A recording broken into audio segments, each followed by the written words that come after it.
Hello friends, ओम श्री गणेशाय नमः। जय श्री कृष्णा। आप सभी का स्वागत है आपके अपने यूट्यूब चैनल पर। फ्रेंड्स, आज हम आपको इस वीडियो में बताने जा रहे हैं पितृपक्ष के दौरान सुने जाने वाले गीता के 7वें अध्याय की कथा के बारे में। फ्रेंड्स, वीडियो शुरू करने से पहले आपसे रिक्वेस्ट है, अगर आप हमारे चैनल पर नए हैं और आपने अभी तक चैनल को सब्सक्राइब नहीं किया है तो प्लीज़ सब्सक्राइब कीजिएगा चैनल को।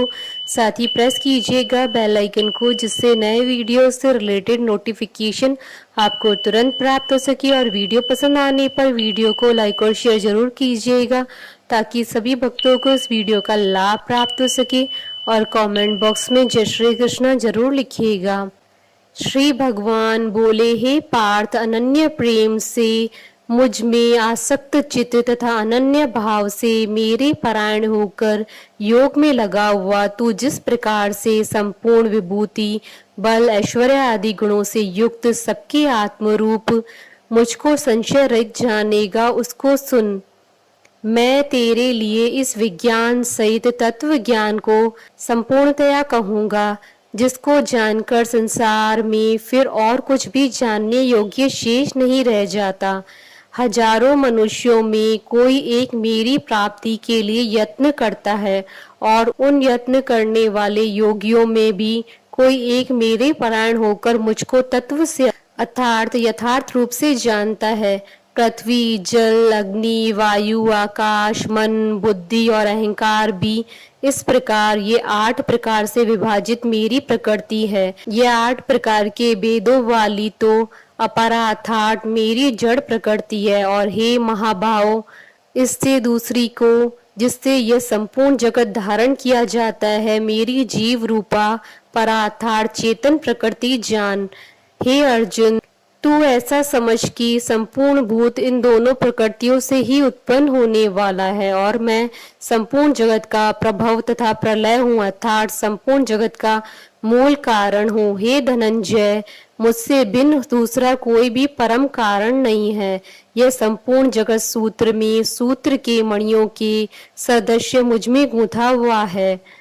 हे अर्जुन, मैं जल में रस हूँ, चंद्रमा और सूर्य में प्रकाश हूँ, संपूर्ण वेदों में ओमकार हूँ, आकाश में शब्द और पुरुषों में पुरुष तत्व हूँ। मैं पृथ्वी में पवित्र शब्द, स्पर्श, रूप, रस, गंध से इस प्रसंग में इनके कारण रूप तन्मात्राओं का ग्रहण है। इस बात को स्पष्ट करने के लिए उनके साथ पवित्र शब्द जोड़ा गया है। गंध और अग्नि में तेज हूँ तथा संपूर्ण भूतों में उनका जीवन हूँ और तपस्वियों में तप हूँ।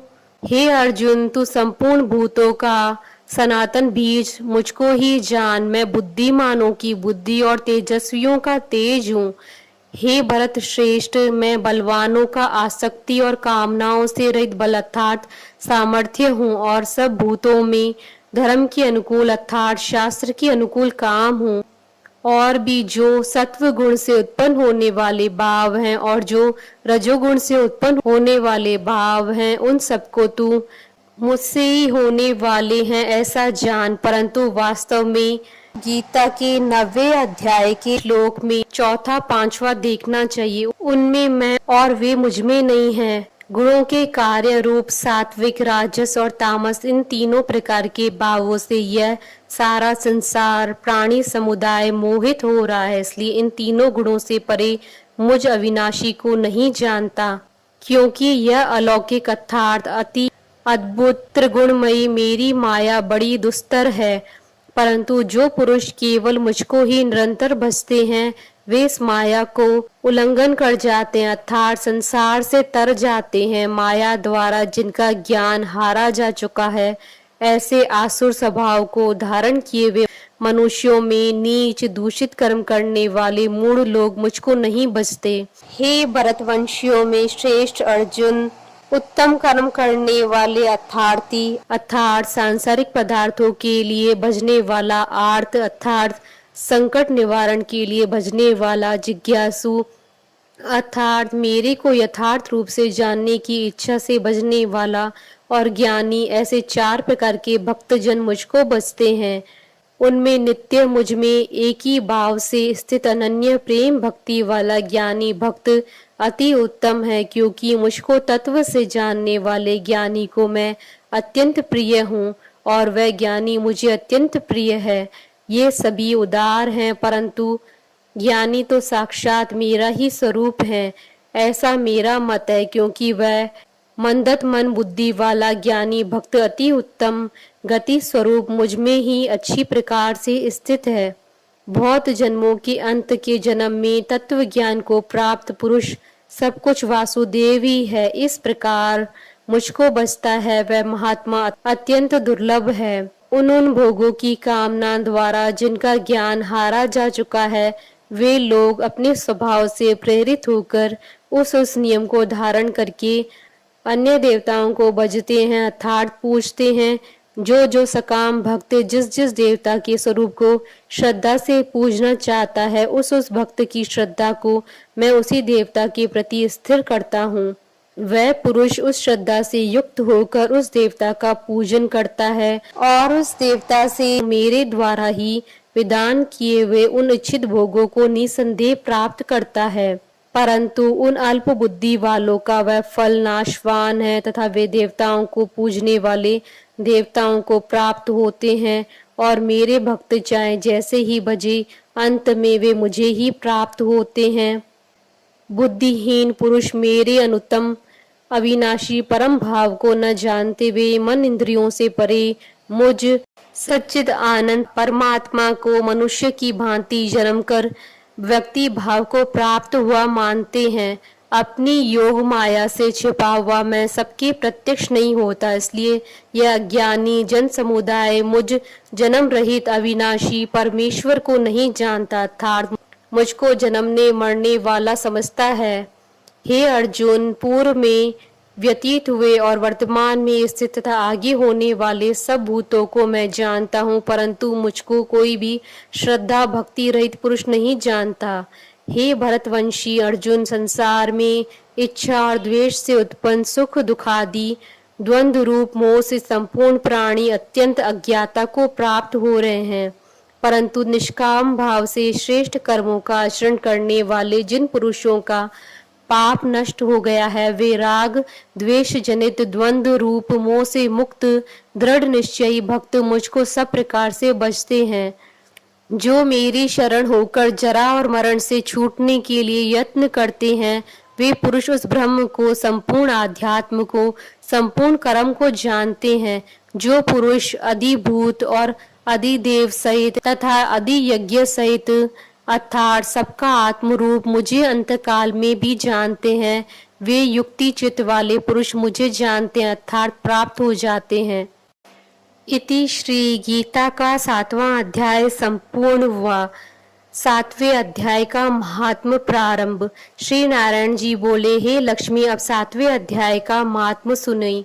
एक पटेल नाम नगर है जिसमें सुकंकण वैश्य रहता था। वह व्यापार करने को नगर के बाहर कहीं को जाता था। रास्ते में सुकंकण को सर्प ने डसा, वह मर गया और उसके साथ ही उसकी दाह क्रिया कर आगे को सिधारे। जब लौटकर घर में आए तो उसके पुत्र ने पूछा, मेरे पिता सुकंकण कहाँ है? उन व्यापारियों ने कहा, तेरे पिता को सर्प ने डसा था, वह मर गया और यह पदार्थ तेरे पिता का है, तू ले ले।